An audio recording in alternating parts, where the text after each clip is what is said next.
Tinatayang 1 milyong pisong halaga ng shabu ang nakumpiska sa dalawang high-value individual o HVI sa ikanasang bypass kagabi ng PNP Drug Enforcement Group Special Operation Unit sa barangay Napindan, Taguig City.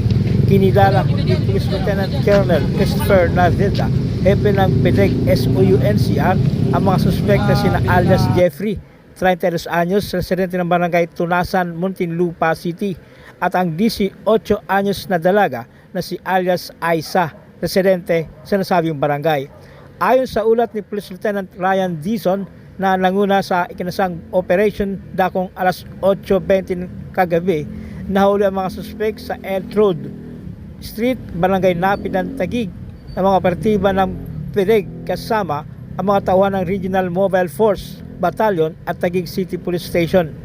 Nakumpiska sa mga suspect ang isang knot-tied transparent plastic sachet ng hinihinalang shabu na tumimbang ng 100 gramo, isang piraso ng heat-sealed transparent plastic sachet ng hinihinalang shabu na tumimbang ng 50 gramo na may kabuang halaga na 1,020,000 pesos na standard drug price.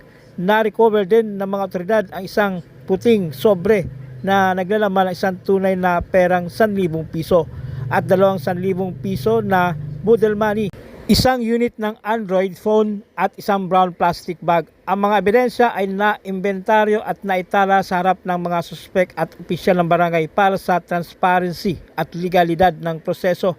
Maharap ang mga suspek sa kasong paglabag sa Section 5 sa ilalim ng Article 2 ng RA 9165 o Comprehensive Dangerous Drugs. May nabili na droga sa mga subject natin.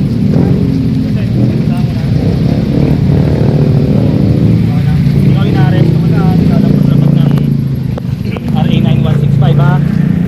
Ano po ba? Ikaw may karapat naman eh, magsawalang po. Ano man sabihin mo, maaaring gamitin laban ng pabor sa anumang hukuman ng Pilipinas. Ikaw may karapatang kumuha ng sarili mong abogado. Kung wala kang kakayahan, ang gobyerno ang bibigay sa iyo ito ha? Ikaw rin may karapatang kumuha ng sarili mong doktor para sa physical na examination mo. Kung wala kang kayanan, ang gobyerno ang bibigay sa iyo ito, ha? Naintindihan mo ba karapatan mo? May karapatan kang hindi magsalita, anumang sasabihin ay maaaring gamitin laban sa iyo. Sa lahat ng korte sa Pilipinas, may karapatan kang pumili ng sarili mong abogado.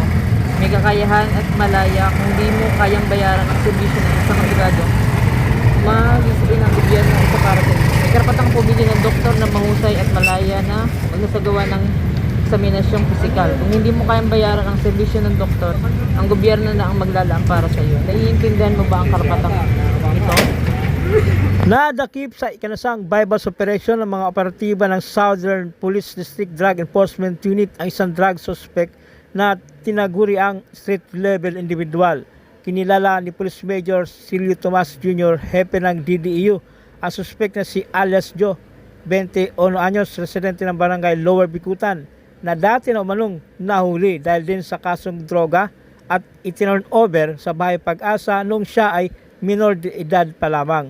Base sa report ng DDEU, naganap ang pag-aresto sa suspect sa MLQ Road, barangay New Lower Bikutan, Taguig City, bandang 1:15 ng madaling araw kahapon. Sa ikanasang bypass operation ay nakumpiska sa suspect ang 25 gramo ng pinaghinalaang shabu na may kabuang halaga na 204,000 pesos, isang puting envelope at bypass money. Kakasuhan ng paglabag sa Sections 5 at 11 ng Article 2 ng RA 9165 o Comprehensive Dangerous Drugs ang suspect. Witnessan ko ay pagkakauli sa'yo ha. Nandyan yung ating media representative ha, si Nolan.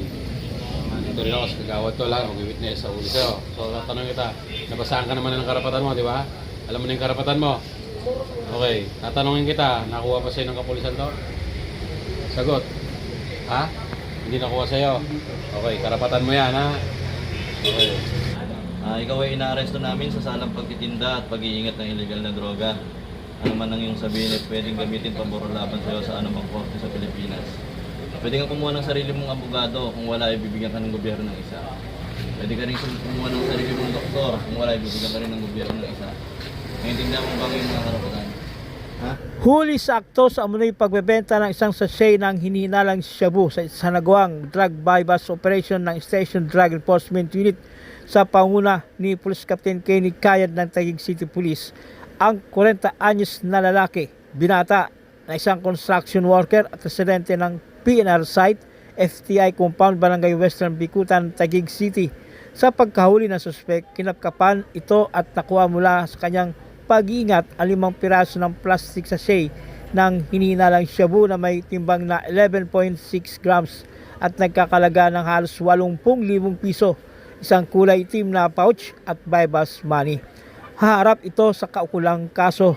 Ikaw ay aming inaresto sa salang paglabag sa Republic Act 9165. Ikaw ay may karapatang manahimik o magsawalang kibo.